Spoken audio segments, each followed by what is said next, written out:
Jaume, which Jaume, Jaume. You still have a six pack, bro? yeah, of course I have a six pack. I Let's was see born it. with it, though. Prove it. Prove it. There's no chance you got a six pack. Prove it. I do have it, though. Oh, he's not gonna prove it. He's not gonna prove it. Ah, doesn't sound like it. Nope. He's not gonna put his money where his mouth is. Dude, Jaume, you know how if much? you pull out a Dude, six pack right now on the stream, I will give you $100. If you you got a gotta six su- pack I thought right you had now, hustle, dude. I thought you were a hustler. I thought you were a hustler. These And aren't like besides, pickleball sugar mamas, are they? Ooh. no, of course not. Yeah, I know. I mean, All right, I'll go Jaume. for a Answer that dinner. one. That's where you draw the Uh, line. Sorry. yeah, Okay, continue. exactly. Hey, every pro pickleball player's got a couple of sugar mamas. Yeah, Like, I you mean, have to. he just said no hustles off limits. Yeah. I'm not gonna lie, dollar has gonna yagi. Okay, very fantastic. Very fantastic. Welcome to PicklePod. Thank you so much. I'm excited. All right, first things first. How do we pronounce your first name? Jaume? So it is a hard J. Yeah, Okay. No way. Jaume. I mean, in Spanish, then my name would be Jaime, but Jaime. in my first language is Catalan, so it's pronounced Jaume. It's like a more quiet J. Yeah. Really? Okay. Where'd you grow Yeah. up in Spain? I grew up in Mallorca. It's an island. What's the big church called? The one that everybody talks about in Barcelona? Um, I know the name probably. Sagrada La La Sagrada Familia. Familia. No, I Yeah, don't know. yeah. Nice. They're gonna kill the Spanish people are gonna kill me after this. That you don't know, like the number one thing that. Well, dude, he's from I'm from an Mallorca. island. He's not from Barcelona. He's from Yeah, Mallorca. Yeah. Dude, I know everything about all 50 states. You can ask me anything about all 50 states. All right, where's the Space Needle? Seattle. Nailed that one. Okay, moving Dang on. it. Damn. All right, Thought I could Jaume. get I That's just how we- can't believe it's actually Jaume. I thought Yeah. we were all just saying it in a very Americanized way, but I told you on the last episode it is actually Jaume. I Yeah. just like hearing it from the horse's mouth is something different. Yeah, That's I mean, usually, whenever people comes to me and they say, "Is it pronounced like this?" I'll say, "Yeah, you're doing good," and then I'll have the friend of the friend come back to me, say it a different way, and I'll say he's doing it good, and then they both start fighting because I say yes to both. You're a troll. I called Althoff for the first like 3 times I saw him. I thought it was Atlif. yeah. And he gets that a ton too. Yeah. I called him Atlif for the first 3 weeks I knew him. We probably made it spelled it Atlif in like the first few issues of our newsletter. But anyway, all right, Jaume, welcome to the Pickle Pod. Hot start there. A lot of value add. Where are you right now? Just landed yesterday in Mesa in Arizona. Okay, and Yeah. where'd you fly in from? Well, I didn't fly. I drove from San Diego, actually. Didn't he God. just say he landed? Yes, I got confused. get used to it if you want to do the podcast. How's the road warrior life? Tell me a little bit about that. I mean, you technically live in Hawaii right now, but you're just on the road constantly. Well, yeah, kind of. So last year it was more the road warrior life where I had to go back to Hawaii and work and then travel to the PPAs and constantly go back. Now I've been in the mainland since Palm Springs already. So I'm don't know when I'm gonna go back to Hawaii for now, but it kind of seems like I'm moving a little bit away from it just to pursue this pickleball career. But yeah, it's been a journey and definitely was tough at the beginning. Yeah, my mom wanted me to ask you about being homeless in America. How's that? Hmm. It's actually pretty In the lower good. 48. I mean that Airbnb looks pretty nice. Yeah. If that's homeless, sign me up. Right? But No, you're for luckily, all the time that that I'm in the mainland and all the time that I have been around, I'm lucky enough that I have good connections with people, and most of the people has been really nice to me and helping me around. So, like, I could tell you, like in 2 months in the mainland, I never had to book a hotel or stuff like that. I always had good hosts staying, and I'm very appreciative of that. Yeah, right. So how do you find hosts? Does a PPA hook you up, or are you just kind of on your own using Facebook in the groups? Like, how does that Yes, work? more in my own. And more is like not Facebook or online stuff. I mostly just meet the people face to face, and the usually always the normal questions are like, yeah, how's my name pronounced? Where am I staying? So I just say my name, and then I say I'm homeless. So if you want to help me out. And it always just goes that way. Okay, so we're 2 for 2 on generic questions that everybody asks you. Yep. Okay, You can well, keep going.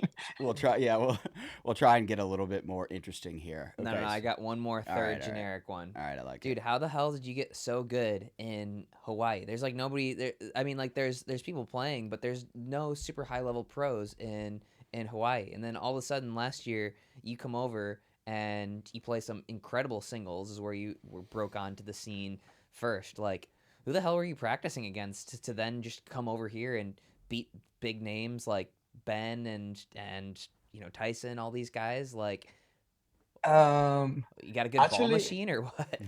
I'm not quite sure. I feel like my transition from tennis to pickleball, it's kind of the same game in a miniature. When I play tennis, I was always the smaller player with that I was grinding, and I had to find ways to play against better players that had better serves, better forehands, and everything. And I feel like pickleball is more like a chess game, so it just transferred very well for me having just the tennis strokes and playing chess all my life to play pickleball. And then it took me really, really little time to get used to that. When I played the first couple PPAs, I went head to head with most of the top players. I lost all of the matches, 3 sets, but I could see a little bit the patterns quicker than other players, I would say. And then as soon as I got a little bit more reps in my game, it just skyrocketed a little bit. But yeah, I didn't really have somebody to practice all the time with. Definitely not. Yeah, and do you feel like now being in the mainland for a good chunk of time? I mean, that's got to be pretty enormous for your game. Like, where have you been between Palm Springs and Mesa? So I went, well, after Palm Springs, I went to Tyson's house, and I was training with him maybe like 10 days straight, something like this, right before Mesa. I can see it on my results. I mean, if you see in Palm Springs, I did okay, but I lost 3 sets to Hayward, which is a good player, and I was coming from Hawaii after like a month and a half, so I didn't have much reps to be honest. Then I went to Tyson's house, and that helps me a lot for 10 days, play the tournament, and then after the tournament, I went to San Diego. I gave a couple like clinics. I teach a little bit, practice a little bit too. But yeah, definitely my time in the mainland is helping me a lot in my doubles game more than singles. I feel like in the mainland I play way more doubles than I would ever do. And now finally my game is kind of having a combination between what I used to have, which it was good drives and being fast, and now I'm able to get to the kitchen and kind of structure my cat and mouse because my doubles game just improved. Yeah. Yeah. All right. We talk a lot about specialization. I would say you're one of those players who, okay, clearly has excelled in singles very, very quickly, working your way into doubles. How do you look at doubles versus singles? How do you prioritize the two? Are you going to go really hard at doubles, or are you going to kind of focus on singles and then, compete in doubles when you have the opportunity? Dude, he's already Um, he's already there in dubs. He beat the goat, and he had to carry Wyatt Stone to do it. I have back pain. um, I actually finally I'm starting to enjoy doubles. At the beginning when I started, I hated it. I hated doubles. I hated all this dinking stuff. Um, right now I do enjoy playing. I see the patterns. I see how much stuff you can do. It's not just dinking and speed ups. Like I can create the point by dinking and structure something that makes sense for my game. And especially I love mixed doubles too because it's a little bit more chaotic than men's doubles. I can be a little bit more spontaneous and drive more and crash and do weird stuff. But definitely right now Weird I'm stuff. focusing more a little bit on my doubles, and it's still I can carry the singles because it's just a combination a little bit. Who were you talking about? He beat the goat. Yeah, him and Wyatt beat Ben and Colin. Really? When did I miss that? What tournament? It was a backcourt. Nobody knows how, about it. yeah, Yeah. right. How'd that one feel? I'd be putting that all over my Instagram. Well, I mean, there was a lot of things that benefited me and Wyatt for winning. You know, it's like it was a small court. There was wind. It was not the perfect match. Obviously, if I would have played the perfect match in the central court, I probably get my Mm. ass kicked. But just the fact of having like a small court where if I served big, they can really return well. Their draws were not as good because the wind was a little bit annoying. You know, when there is this kind of conditions, it makes it easier for the lower partners to exceed. I would say. Well, I prefer to play in perfect conditions when I know I'm the best player, and I prefer to play in worse conditions when I know I'm not the best Mm. player. So, and it Right. just turned out that in that particular occasion, we definitely had everything going for us. Yeah, the wind is definitely like a little bit of an equalizer, like for sure. So when you're the underdog, like it's beneficial to play in conditions like that. But like you guys still had to go and do it, right? There's Yeah, not too no, many. definitely. I'm not taking credit away of our win. We won, and that's it. But for instance, like maybe my droughts were better be with the wind than what it would have been without the wind. So I was like, perfect. This is insane. So who are you playing with? Like for sorry to jump all over the place, but like who do you got for this tournament? Like, are you trying to get sort of some regular partners here?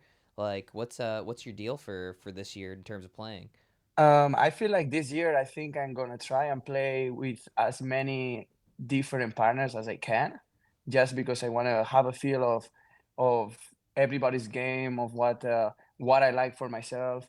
I'm usually I'm a very adaptive player, so I can see the patterns that my partner is using, and I can use that for my benefit. I don't need somebody to cater to my likings. I can do everything. So I would like to see. I think I'm trying like a bunch of like lefty players this year, just because I like lefty players too. They can cover the middle real well. Um, and but yeah, I don't have a set partner for now, and I'm excited to like try with different people. Hmm. I always find that a little bit more fun as well. Like getting locked up for a full year seems like a marriage, which yeah, that doesn't seem that seems like it's. I feel like that's worked in certain circumstances, but like more often than not doesn't. Well, I mean, I feel like that is working for the people that is lucky enough to have a brother or a sister that you can, that it just like the relationship is so close from when you were little that it still is working like this. But yeah, I think everybody should be trying to play with more people regardless. Just because. Um, Also, I think the more variation there is in the draws with the partners, is the more likely to be upsets and better results for people. Like right now, for instance, like Ben and Colin, they know everybody's game so well, so it's kind of easier, I would say, to upset them if they don't know the how those people play right away than if they've been playing forever against them. Hmm. If they don't have the book on them, the gameplay. Colin doesn't have his notes. Yeah, exactly. All right, I saw on Reddit that you actually had an interesting take on, like, we talk a lot about the best way to get good fast is play with better talent, right? And if you Yeah. want to compete on the PPA tour, you got to be getting reps against people on the PPA tour for the most part. You had an interesting take about improving your game and getting better even when you're playing against players that aren't as talented as you. Like, Yeah. how do you look at that in those environments? How are you still able to improve your game and get better? I mean, definitely, the things that help me the most is seeing the better players. Um, the things like I take what they use against me. I take what the weakness, they expose my weakness all the time, and I take that.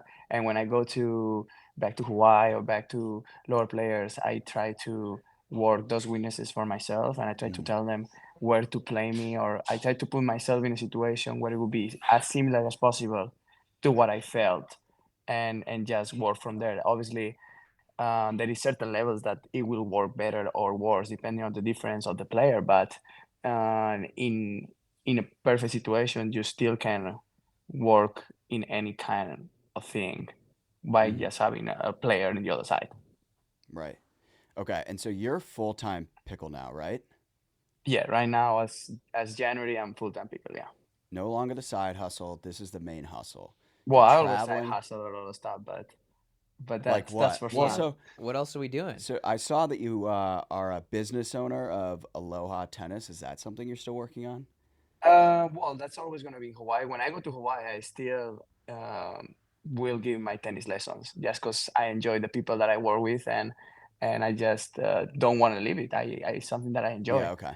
I don't see it as a work anymore. Before I used to put like 40 hours a week, 35, 40 hours. That's a lot of lessons. Now maybe when I go back, I'll do like 10 hours. Just that's with the people that I really like.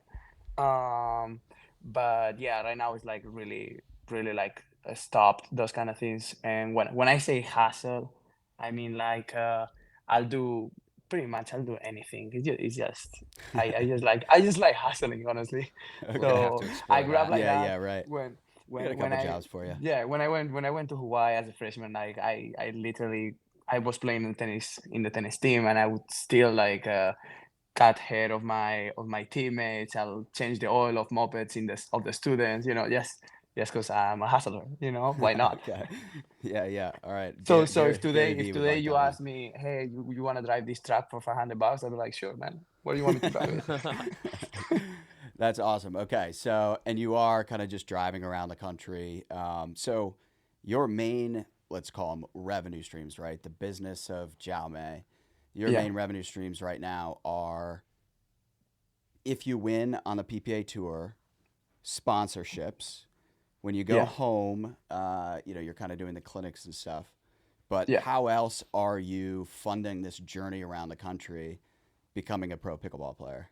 Well, I mean, I don't need the rest of it is more like people helping me, honestly. Like it's just I've been fortunate enough that I built close connections with people that can help me do that. And These and aren't like besides, pickleball sugar mamas, are they? Ooh. no, of course not.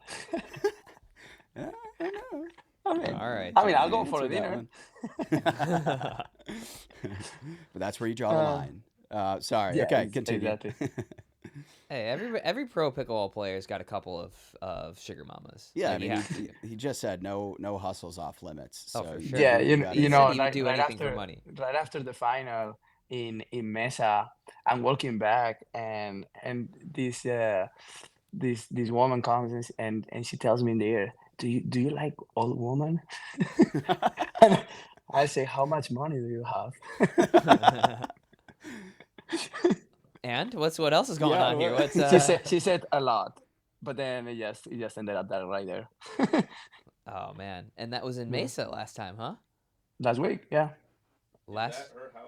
Yeah. Is No, that it's actually an not. Airbnb?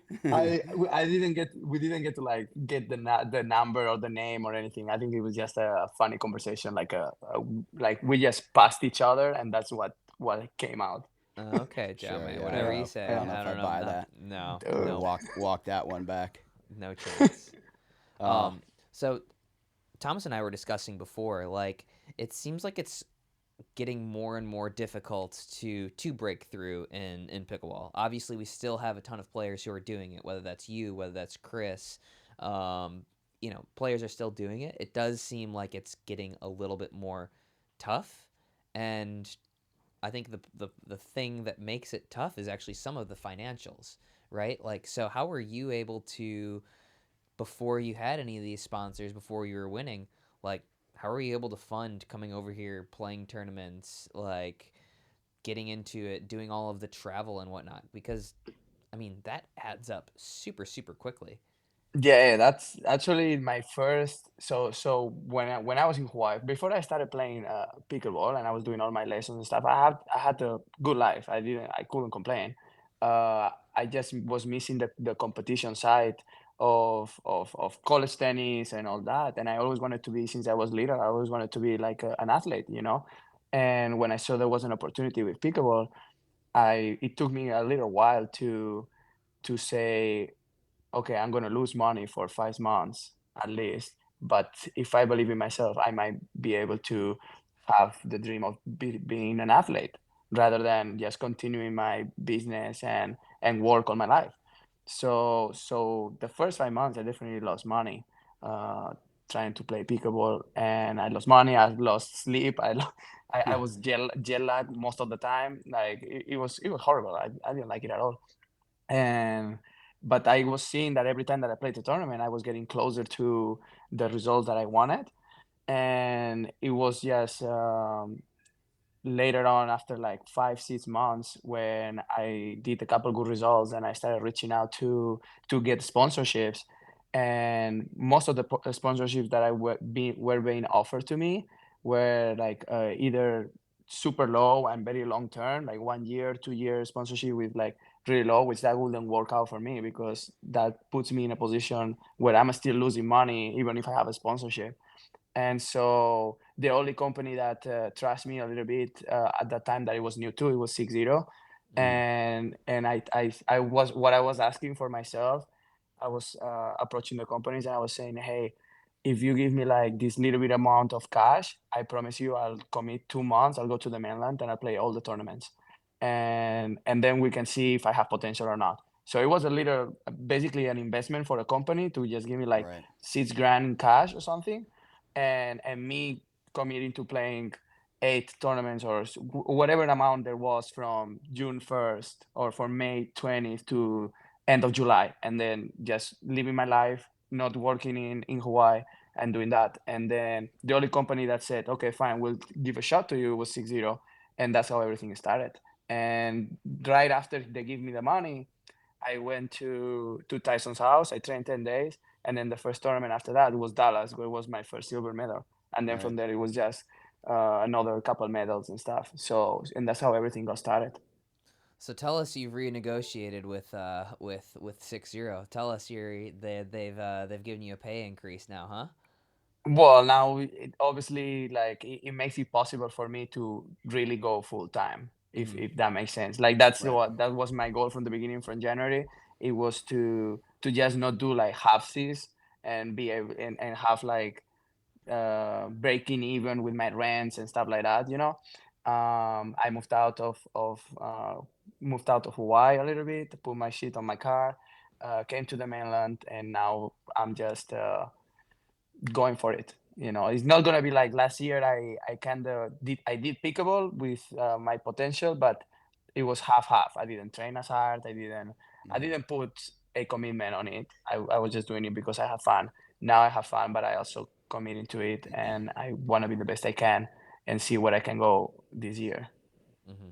Pretty cool that you not only were like, okay, I'm going to bet on myself for a few months, lose money, but you then went to these brands and were like, now you bet on me. You make this investment. Well, I told everybody, I said, I think I do have potential. Like the first matches I ever played on the first tournaments, it was I beat Julian my first tournament.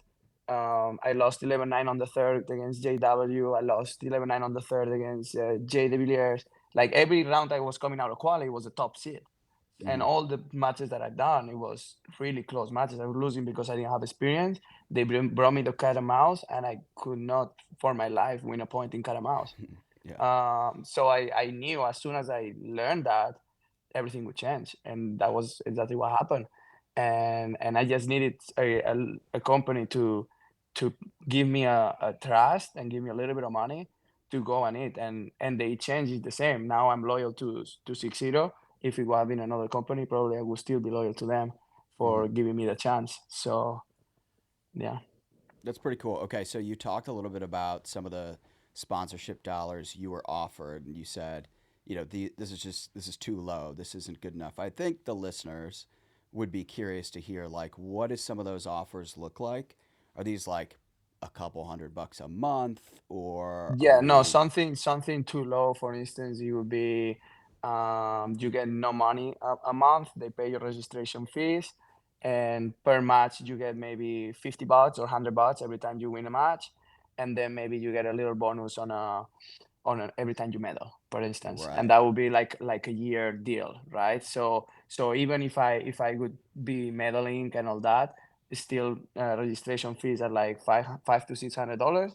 So even if I would do good results for the first year, I would be stuck in something that it would not be sustainable for me to be going back and forth to Hawaii and not Mm-hmm. commit to it. I would be in the same spot regardless if I did good results or not. So that's what I thought it wasn't worth it for me. So I asked for 3 months deals, 6 months deals, and kind of calculated a little bit what it would cost me to go 2 months fully pro in summer. And at the time, it was like, I think 8 grand or something like this. And that's what I asked. I said, hey, you have 8 grand. I'll play 6 tournaments. My expenses are gonna be this. I put everything in a sheet that they could see. I'm not just stealing money for no reason.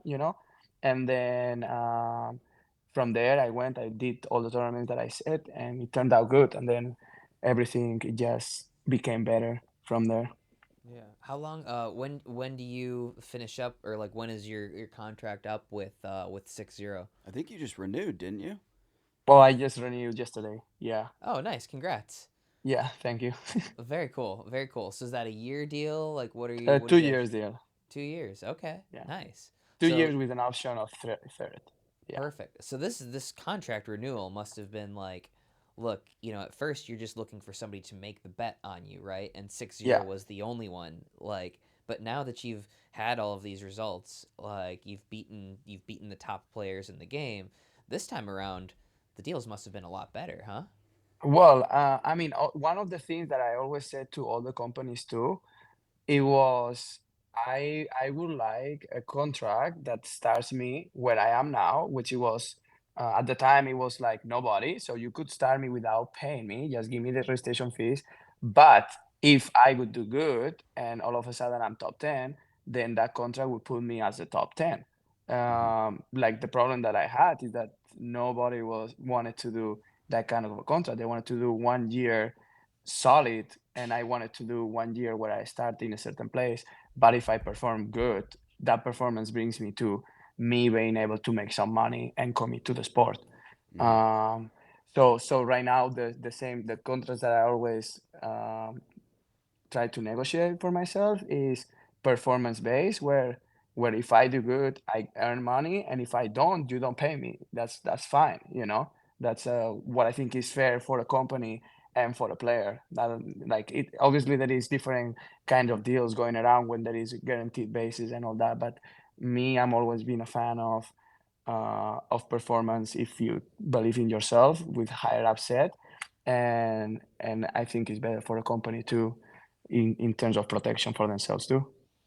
Mm-hmm. Yeah, so I'm curious there, like, because it's not, there's a lot of performance incentives, but I think that the vast majority of these contracts are somewhat fixed, right? So this time around, when you've got 6-0 on the table, I'm sure there had to have been, Selkirk, Yola, Pro XR, all those guys, like, poking around a little bit.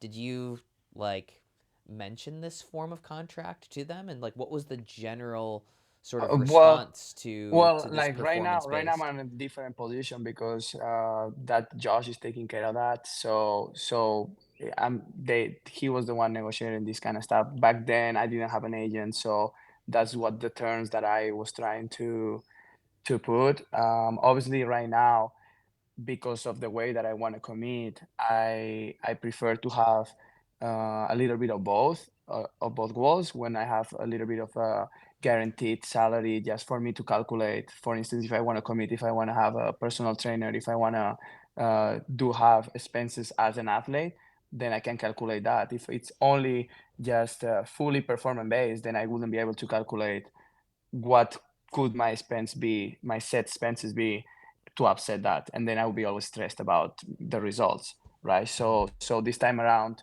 I did better a combination of both when there is a set salary and performance based, rather than like at the beginning it was mostly just performance based. Interesting. And so how do you think that motivates you? Is it a positive motivation or a negative motivation if you are basically playing for your rent money or for your dinner, or like if you Um, do you think that the safety of having a guaranteed amount is better for your performance, or creates a place of somewhat complacency where, I'm going to be okay whether I win this match or not? um, Well, this is an interesting question because obviously you can find like both sides of the coin in different players. Hmm. For me, I love competing, and regardless if I have a bigger salary or a smaller salary, I go to the match with the same mental, and I want to win and have fun. So I don't think for myself that one it applies. It don't matter the amount of money that I get. I'm doing this because I have fun, and mostly it just satisfies my competition needs. And I love the crowds, and it just like there is like a combination of things. Like I don't want to say I'm just doing it for myself because that's not true. I always find myself performing better when I played in a team in college, when I have people around that I see they want me to win and they like me and they cheer for me. So just the fact of me creating this little fan base in pickleball, it's pushing me more than if I wouldn't have done that. And the salary at the end of the day is nice, but that's not what's pushing me forward. It's more like the environment and the results and how it feels being better than other people and being better for myself. Hmm. Hmm.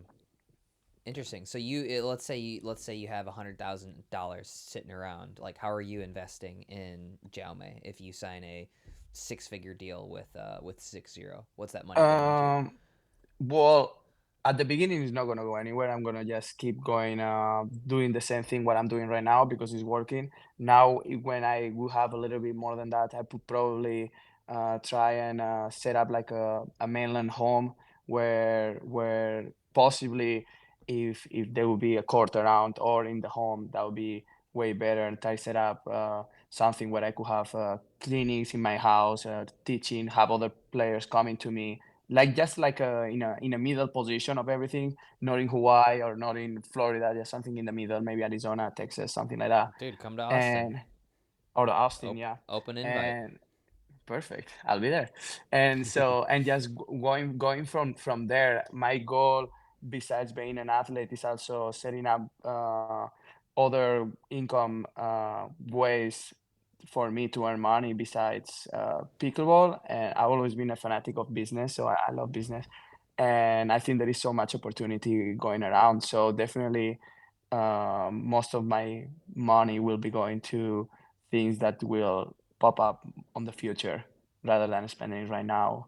Like besides like the the basic expenses that I might be like a personal trainer or stuff like that. Um, but other than that, I will try to create more opportunity for myself and for the people that is around me for sure. Okay. Nice. Okay. I like sort of like the inside contract talk. I don't think we get a lot of insight into that stuff. So it's cool to hear that. You now have an agent. You mentioned Josh, that's top Yeah, notch management, right? yeah, So are yeah. they handling all your conversations now? Are you still kind of fielding some of them when you talk about larger business opportunities like maybe partnering with someone? Are you handling those? Is that something you give to Josh? Yeah, no, definitely. Now is more their thing. I just got started, and with 60, for instance, I have a personal relationship with them, and that's something that it goes more through me. But anything else, it just goes through Josh, and that I appreciate because at the end of the day, there is so many like opportunities and so many stuff, and I can just be around like doing the whole thing. I'm horrible with my phone. I forget to answer everybody. It's just like I could have an opportunity and then I forget about it 1 hour later, and 3 weeks later I'm like, oh shit, what about that guy? Well, you made it to So the pod, so we're excited about that. You made it. yeah, but I remember yesterday. I was like, oh shit, the Yeah, no, it's good because also like I'm sure as you're coming in, you're inundated with a ton of different requests, and when you're new, it's hard to tell like, is this good? Is this a good deal? Is this a bad deal? Like, is this a good company, bad company? Somebody to do that due diligence for you is huge, right? Like my Yeah. background is in. So for me, I put a lot of importance on who I am partnering with. So I do have a lot of requests coming, but most of them, I haven't really like pulled the trigger on it, just because I like to have a little bit of more of a personal relationship with whoever I'm gonna partner, and I want to meet who is the person that wants to like sign me, why he wants to sign me, what's the product, because at the end of the day, I'm building an image for myself, and I want to represent the products that represents myself too. I don't want to be faking like, if I for a little bit of money of a product that I don't believe in, or something like that. Mhm. So at the moment I'm in a position where I can choose, and so my next partners from here on will have to align with my personality, my likings, and it has to not be an effort for me to promote them, if that makes sense. Sure. So right now you have 6-0. Do you have any other partners or sponsors? Yeah, I do have 6-0, and I have Hexacore, the Oh grips. yeah. Mm-hmm.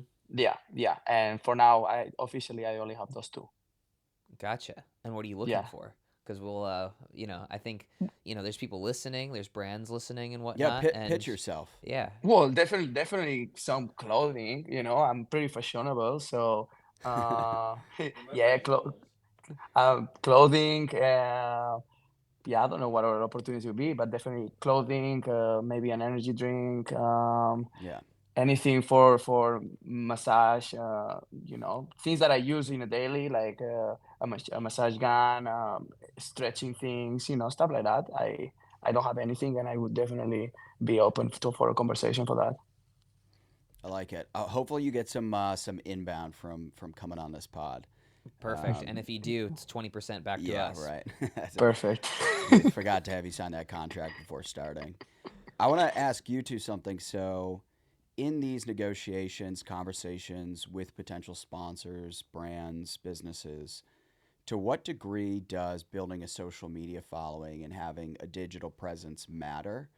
And what leverage does that offer you in these conversations? Is that something you guys are consistently thinking about?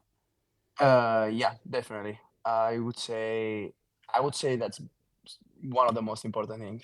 I think like results is number one, but the image nowadays is definitely on the same scale almost. Like you could be doing results very good, but if you don't have an image or a brand that people can identify with, or that have fun following you, that at the end of the day is not going to matter. I think the brands right now, they're looking for people that it could be a little bit more influential in some degree. There is different kind of ways that you can influence people. I think like I am in the middle of a lot of stuff. So for me, I have a lot of opportunity, because I'm in the middle of the gray area of, I don't have a set target that I can be applied to, like other players could. But yeah, definitely, like I would say to everybody, like put effort on building your socials, and that's one of my goals this year too, is to build my socials as much as I can. You have, so I was just looking, you have about 13,000 followers on Instagram. Yeah. Let's rewind maybe a year and a half ago. Did you already have a pretty good following or? No, I started. So when I started playing pickleball in the PPA tour, I probably had close to 3,000. Right. So it's So, kind of so skyrocketed in a pretty short yeah. amount of time. So then whenever I did the first couple center appearances and good matches with Ben and stuff, it kind of like went fast. Not so fast at the beginning. I think like the toughest part was building from 2,500 to like 7,000, Hmm. something like this. After that it just skyrocketed and it just doesn't stop. It's like it's almost like at the beginning people before they actually follow, it's they don't know if they should follow or not because you're kind of going up but you're not big enough. But then once you hit like 7,000 or 8,000, they actually know you are a pickleball player per Yeah, se, and it that they seems to can. be. And then it's just really easy to go. Like I went from maybe 12,000, from 11,000 to 13,000. I went maybe like the last month. It just skyrockets. It's For pretty sure. interesting. It's a lot different than it used to be in a short amount of time, right? Like a lot of players, most didn't have over 10,000. For you to be over 10,000 in this short a time frame, I think it's a testament to like Yeah, pickleball and where it's and headed. Like there's just so I many more think fans actually always I kind of checked a little bit where other people like Federico and other people are, and I have seen lately also their followings is been going up too. So it's definitely like the pickleball social media is picking up a lot, and people that is not a pro are following a lot now, a lot more the pros, because we are putting more content out there. We're doing a little better, and that's helping it, so everybody's like growing now. You just got to find what's your niche, how you want to grow a little bit, and just stick to that and keep posting. And it seems like people is more willing to follow right now. Yeah, you can if you come up against Fed in a championship Sunday again, he beats you. You can just chirp him at the end and be like, "I have more followers than you." That's He's dope. coming out fast too, though. He's at 10,000. Yeah. You're like 3,000 ahead of him, and he's been Yeah, but playing that happens not in that one much match. longer, I but mean, the video that they posted on the from the final, I think it was like a 10 million views already. So really, like yeah, people just clicking the videos, like it's so easy for them to follow when they see that both of us are like in a 10,000 follower mark or something like this. If we both had like 1,000 followers and that video comes up, guarantee we only get like 10 follows, maybe. yeah. But Yeah, because our socials are higher, so many people is willing to just click, click, click. if you're Hmm. putting out good content, there's always going to be like spikes and whatnot, like when you have that crazy point. But it seems to me like the growth here is it's exponential. It's not just a one by one, right? So like Yeah, yeah. if you're growing at something like 2% per month, like that happening over and over and over is like compound interest, and the followings grow really really quickly. Like, and obviously we've seen that. I think that one point in particular, which is just absolutely insane, that definitely creates something like a spike when something goes viral, and then that just creates a bigger base for you to build off of. Yeah, um so for instance, for now, for my socials, because I've never been a socials guy. Like before I started posting Oh, for Pickleball, come on, uh, Jaume. I've seen all the shirtless pics on your yeah, Instagram. but yeah, but Those check thirst the traps. dates. Check the dates. The last post I did, it was 2019 until I played Pickleball on 2023. So I did use socials, but then I stopped using your socials I because gotta find this I didn't shirtless have pic. Hold on. I There's didn't have like infinity of them. yeah, I didn't have anything to do with it. But then when I saw the opportunity, I saw a couple of players that they were like, for instance, Tyson was growing his following, and I saw an opportunity that if as I believe to myself and I started making results, that would bring me better audience and better everything. Also, if you check my Instagram, it's all over the place. I never really posted. I all I have is collaborations from, and so I check the collaborations which one it could kind of fit better with my feed. But if you check in my profile, it's all over the place. So Hmm. so I need to fix that, and when somebody clicks on it to see like something that makes sense. Right now, it's just a bunch of videos, a bunch of colors, which I Jaume, you still have a six-pack, bro? yeah, of course I have a six pack. I was Let's see born it. with it, dog. Prove it. There's no chance you got a six-pack. Prove it. I do have it, Oh, though. he's not gonna prove it. He's not gonna prove Ah, it. doesn't sound like it. Nope, he's not gonna put his money where his mouth is. Jaume, Dude, you know how if much? you pull out a Dude, six pack right now on the stream, I will give you $100. If you you got a gotta six sus- pack I thought right you had now, hustle, dude. I thought you were a hustler. I thought you were a hustler. You show me a six pack right now, I'll give you $100. Well, but now I'm more expensive than $100, though. All right, what do you need? What do You you give me need? 500. 500? Do we think Well, he's got you it? give me 100 per square. So if I have no No, squares, Per Alright, if I have square. no if I have no squares, then it's for free. What's a square? in a six Like pack. an ab? On the six pack, Yeah, There's so if squares? I'm not giving you money for a 4-pack. Everybody's but got a that's 4-pack. 400. I don't think he's got it, but I don't know if I want to call his bluff for $500. I'm a good poker player. This is tough. Yeah. I don't think I can do it. I don't think I can go for it. Oh damn! All I was right. about to make Alright. to make some easy money right now, dog. Yeah. $200 final offer. If you show a 6-pack right now, I'll give you $200 if you actually have the 6-pack. So 6 squares, not 4. I don't know what's happening right now. Thomas, this is your podcast. This is your podcast. Are you guys trying to do a porno here or something? Yeah. No, the viewers, the viewers, but mostly me, want to know. I will say there's no pickleballers with good OnlyFans, at least not that I know of yet. So there's always that option.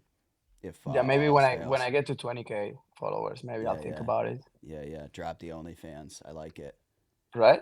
We'll be able to get all the get a few more sugar mamas. I know you got a few. There we go. All right, so I'm concluding that he doesn't have a 6-pack still, and it's All right. the burden is on Well, him to prove it. We'll leave it with the mystery, I guess. What a It's more attractive like that. yeah. Yeah, Thomas, for the Mysterious. social media post for this episode, we got to have the poll thing. Yeah, Does yeah. Jaume still have a 6-pack? Yeah. Oh, Okay. that's I actually a like good it. idea. I like that. There we go. Okay. Cool. Where do we go from here? Yeah, Canton, we need a segue, bro.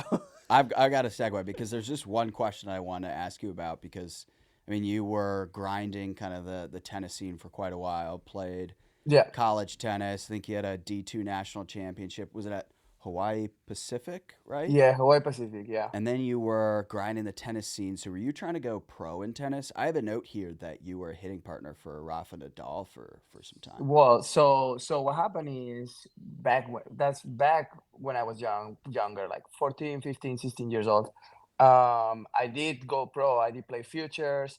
I was grinding a lot. I was training really hard. I wanted that to be my dream. While yeah, a lot of people was in the same situation, but I'm from Mallorca. Rafa Nadal is from Mallorca.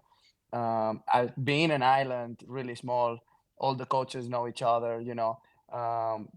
When Rafa was that good for training, he needed people to either to fly them over to Mallorca or figure it out, right? I was just lucky enough that I was on the scene of like the lower pros on playing my futures and starting to get some level. And I was lucky enough that I could go and hit with him when he didn't have anybody to hit with. And that was for me as a 16-year-old, 15-year-old, that was very exciting.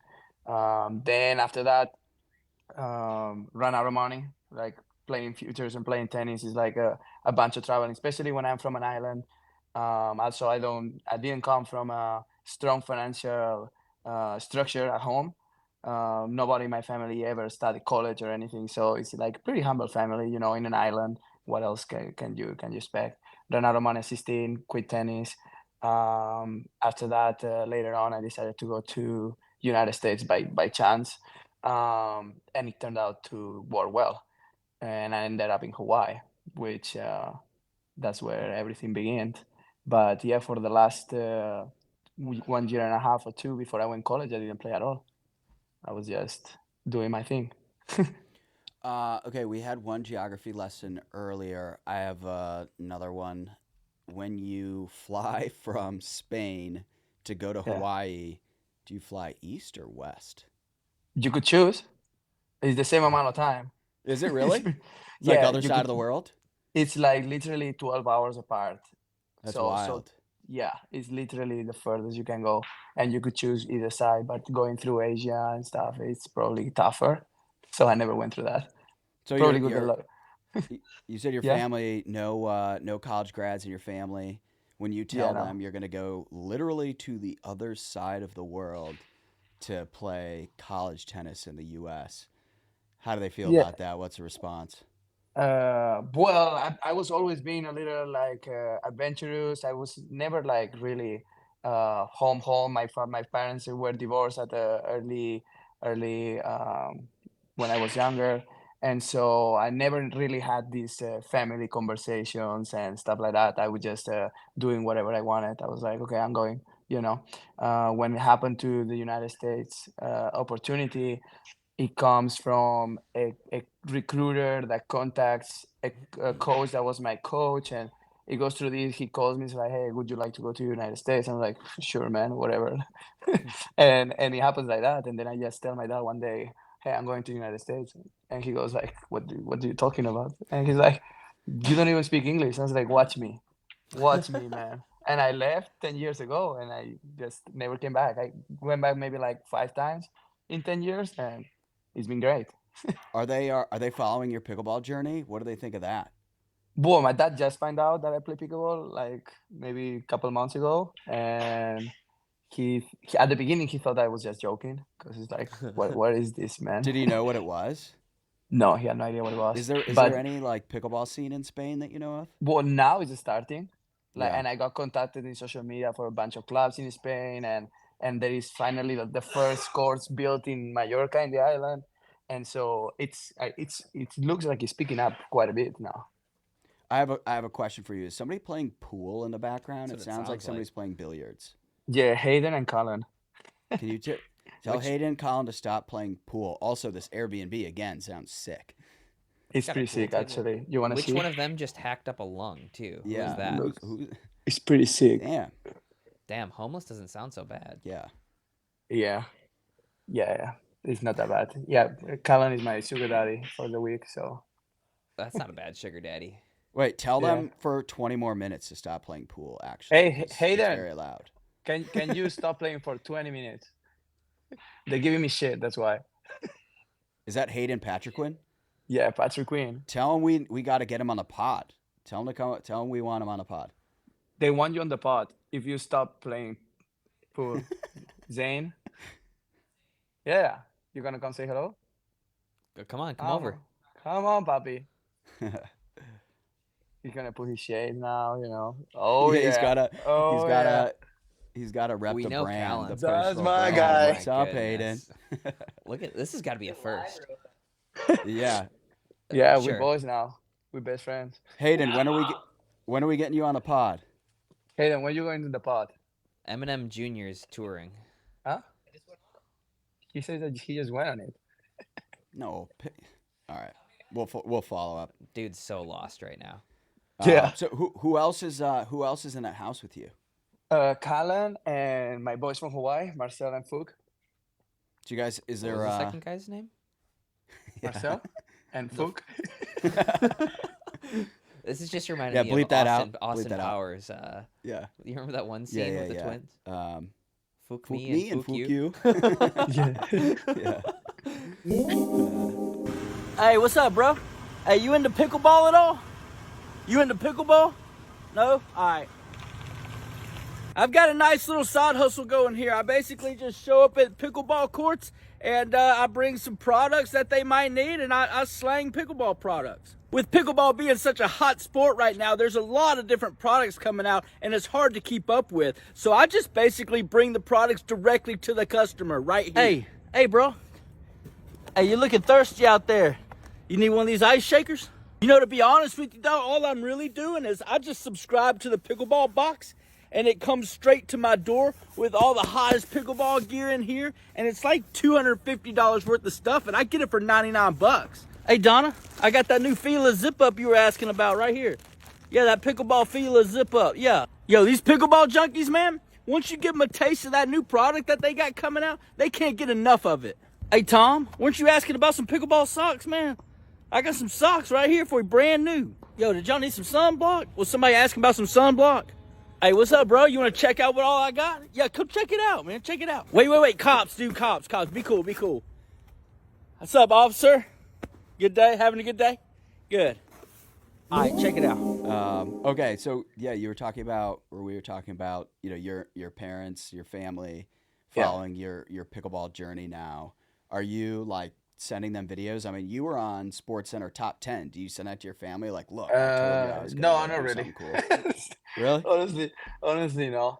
No, actually no. They like right now they're being a little bit more interested. So when I play, maybe if I can find the link in YouTube, I'll send it over, but the time changes are like all over the place, it's just a little bit more complicated. Definitely my dad is getting more involved into it. And my brother a little bit. I have a younger brother.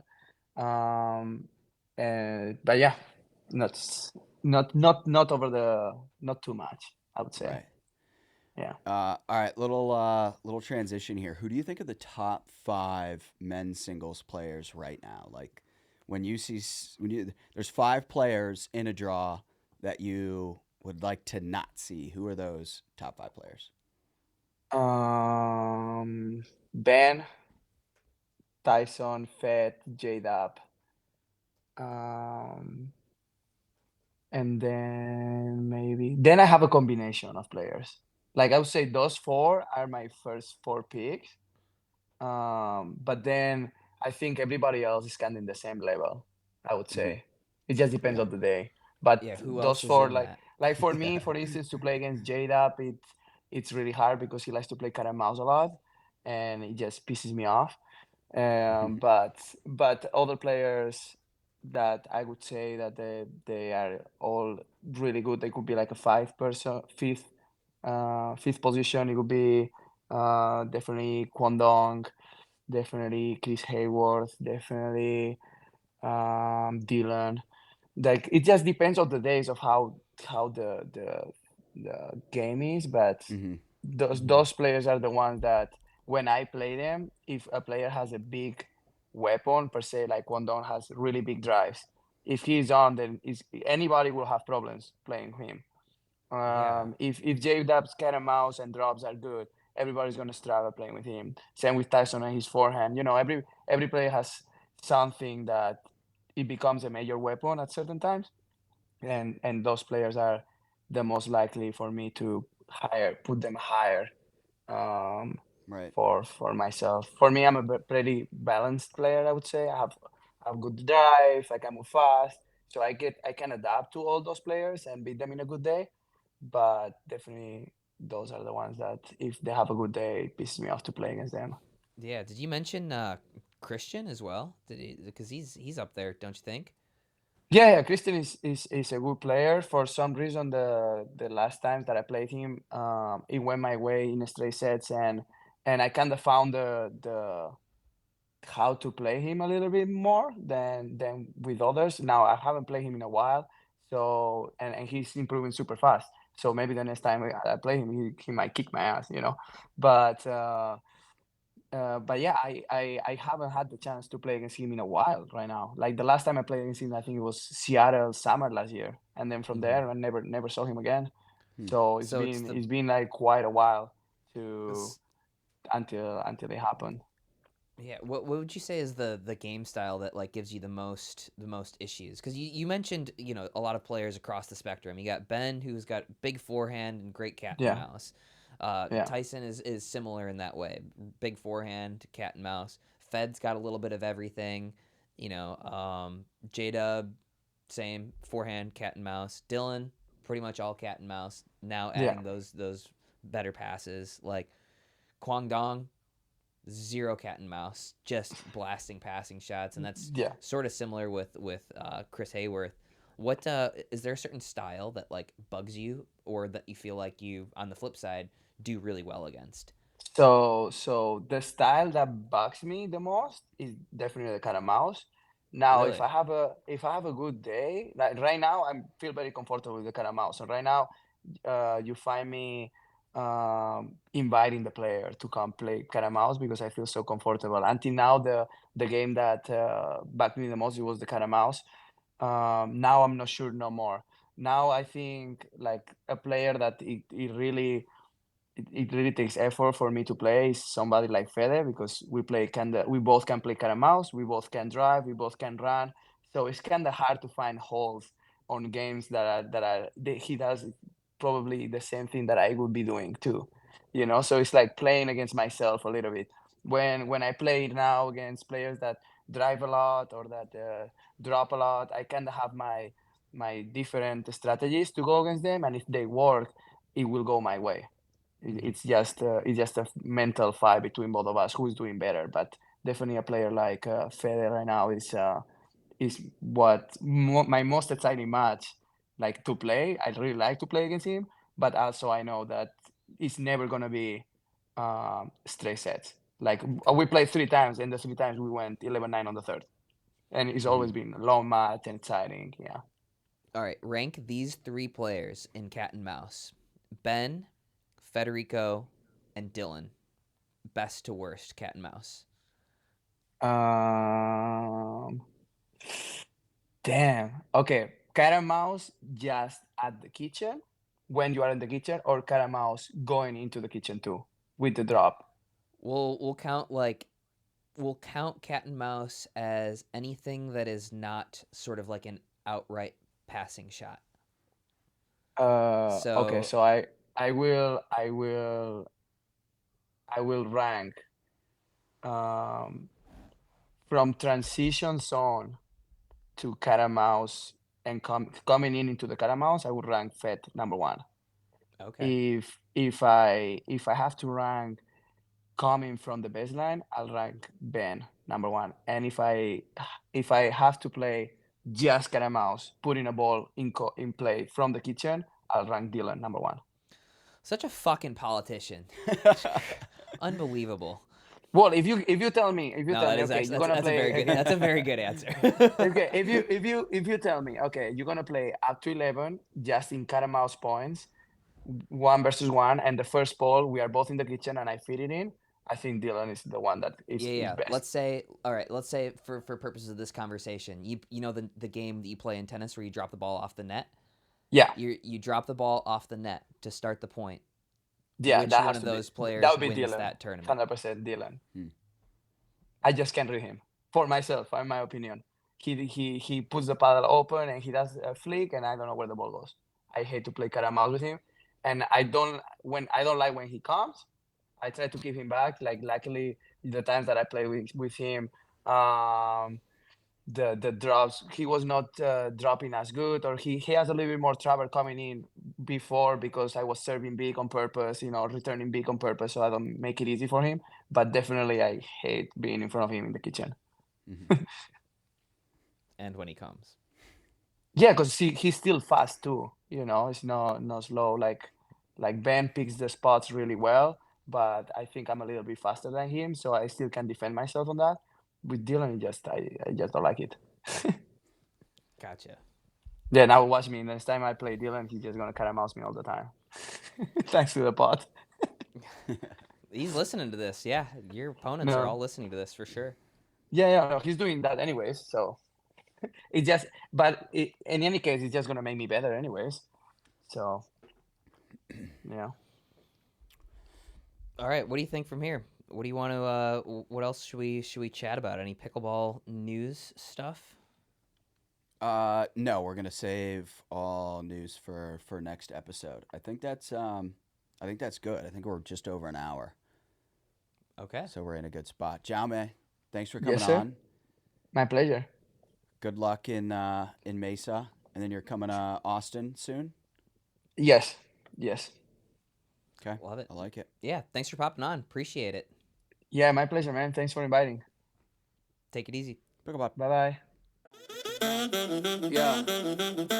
I'm not gonna lie, rather had fun, yeah.